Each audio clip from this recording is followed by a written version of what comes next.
President of the General Assembly, Excellencies, leaders, distinguished ladies and gentlemen. It is timely that we meet here over the next few days to seek ways and means to prevent and overall manage conflicts. While it may seem that conflict is perennial and its forms increasingly destructive, we have the urgent task of seeking more effective ways to prevent, manage, and solve it. The loss we witness or experience on a daily basis in terms of human life and devastation is unacceptable.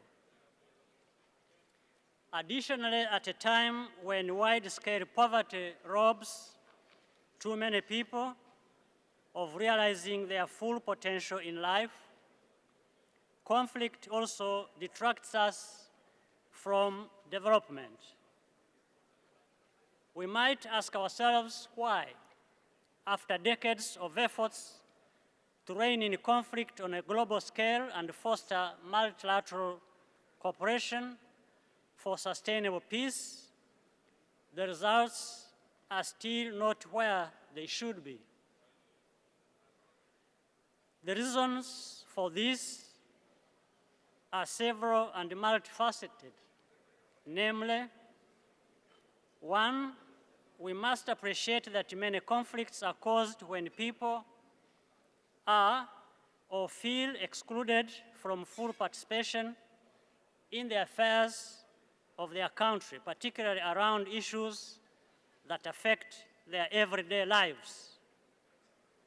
Even a cursory look at the conflict hotspots around the world shows us the dangerous consequences of a disenfranchised and despondent citizenry.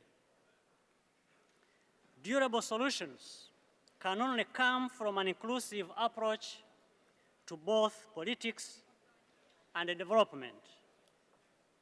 Secondly, deep analysis of specific political and cultural contexts of any given conflict is key to lasting solutions.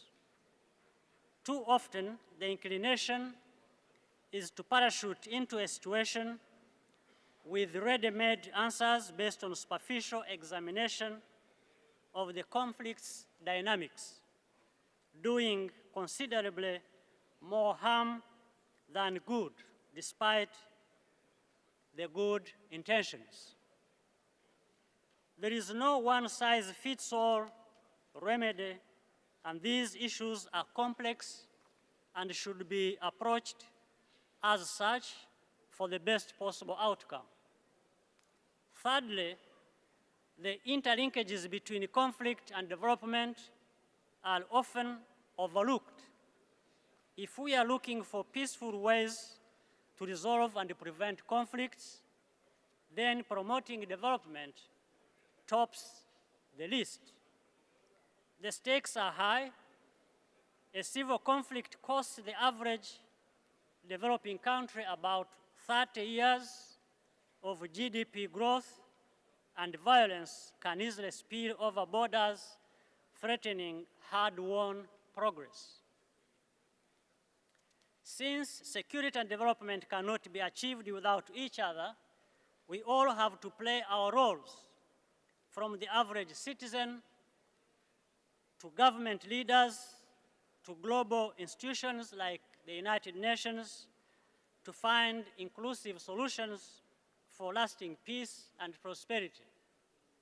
And finally, it is increasingly obvious that local or regional initiatives aimed at resolving conflicts yield more positive results because those involved have a deep understanding of the issues at hand.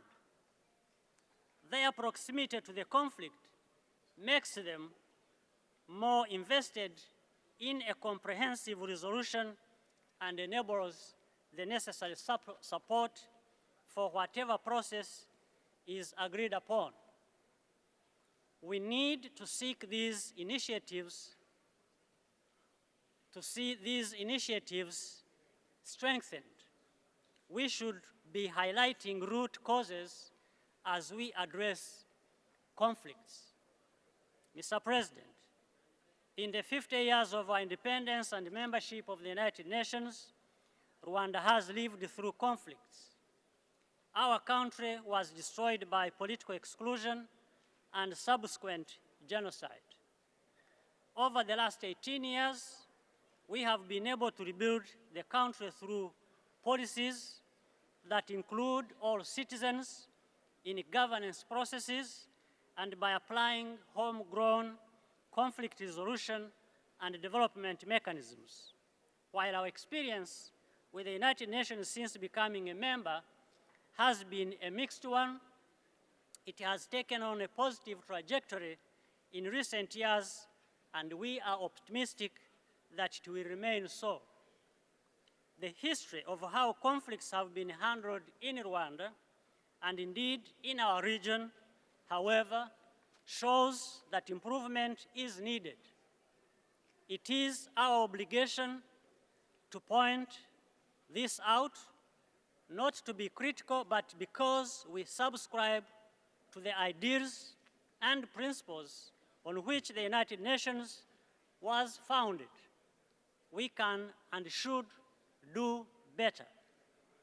Rwanda remains committed to a more effective United Nations, particularly with respect to the work towards a more peaceful, just, and equitable world.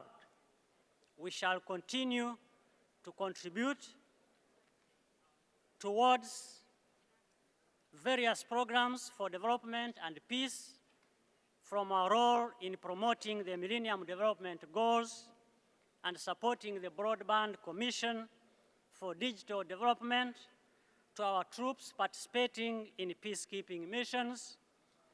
We hope to contribute and participate even more going forward.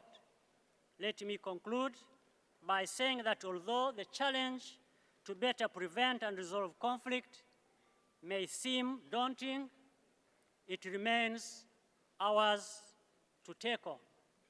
When we see leaders work with the people in an inclusive manner, when development can proceed unhindered by conflict, when regional groupings take greater responsibility in tackling their own issues, and when international cooperation takes place in a spirit of true partnership, I believe the results will speak for themselves, and billions of lives across the globe will improve. Ultimately, this is what we all should work towards. I thank you very much.